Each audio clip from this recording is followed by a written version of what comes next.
हम ज़्यादा टाइम यहाँ पर इसलिए स्पेंड कर रहे हैं, हमारे गेस्ट अगर रेडी हो तो फटाफट हमें बताइएगा।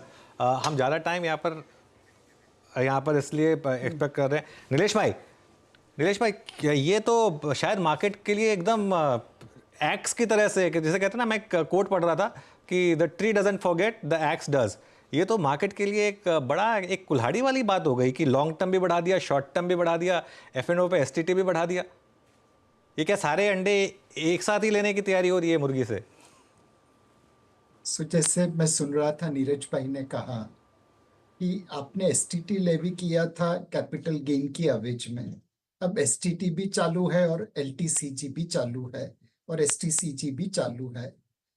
तो ये जो टैक्स कलेक्शन हो रहा है कैपिटल मार्केट के ऊपर, स्पेशली इक्विटी के ऊपर, वो काफी बढ़ रहा है।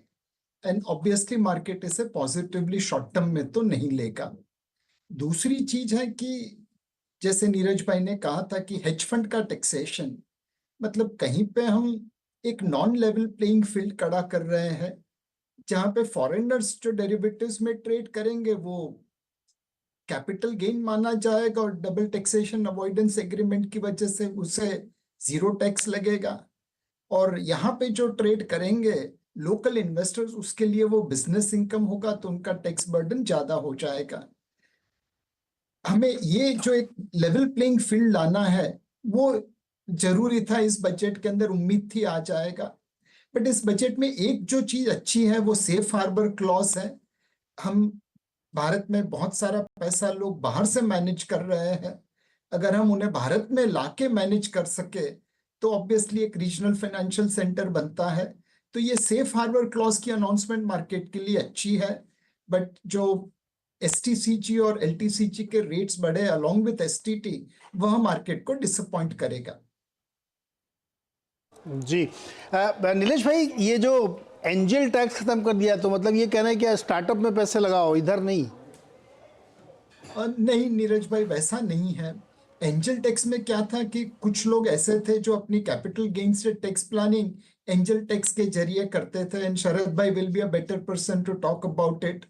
अब वो प्रोविजन में क्या होता है कि कंप्लायंस का बर्डन ऑनेस्ट के ऊपर आता है और जो चोरी कर रहे हैं उनको कोई फर्क नहीं पड़ता। तो काफी कंप्लेंट्स आई थी कि जेन्युइन ट्रांजैक्शन के ऊपर भी एंजल टैक्स की वजह से प्रॉब्लम हो रहा है। तो वो जो रिमूवल किया है वो step in the right direction है। एटलीस्ट ऑनेस्ट लोगों का कंप्लायंस बर्डन कम हो जाएगा। मीनवाइल अच्छा, एक बार निफ्टी CPSE इंडेक्स लेकर आइए। निफ्टी CPSE इंडेक्स, मैं जो कह रहा था ना नीरज जी सुबह, अगर ऐसा होगा तो सबसे ज़्यादा नुकसान खुद का होगा। निफ्टी बैंक नहीं, Nifty PSU index 6.5% PSU index नीचे आज। क्यों? क्योंकि सबसे ज़्यादा गेंस यहाँ पर है। BEL लेकर आइए, चंबल फर्टिलाइजर लेकर, ये सब में सर्किट लग गया है, सब में डाउन सर्किट।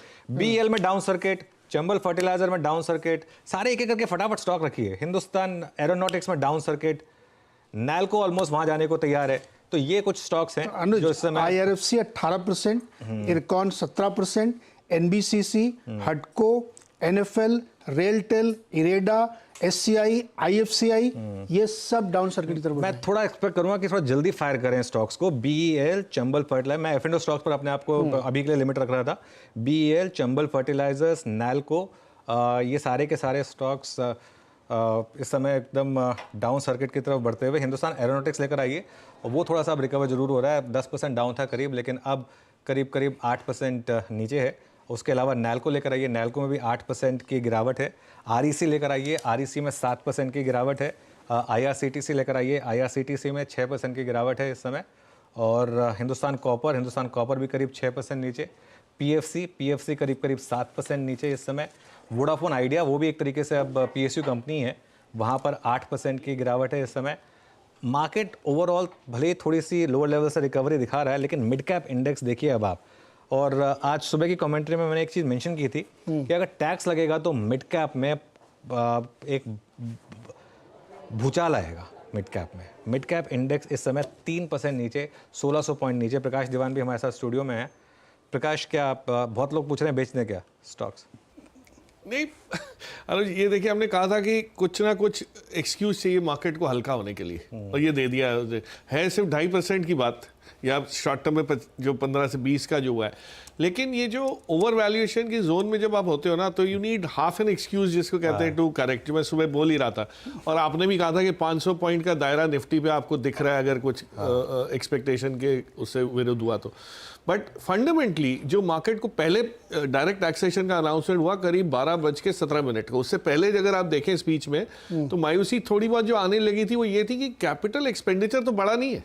वो तो वही का आंकड़ा है जो इंटरिम बजट में। तो फाइनली सरकार नया क्या कर रही है? हाँ, ये है कि कई नए एरियाज में आपको ग्रोथ आने की दिखे। तो मुझे नहीं लगता है इस समय बेच के पैनिक करके निकलना, मार्केट अपनी स्टेबिलिटी ढूंढ लेगा। ओके, चलिए, मार्केट अपनी स्टेबिलिटी ढूंढ लेगा।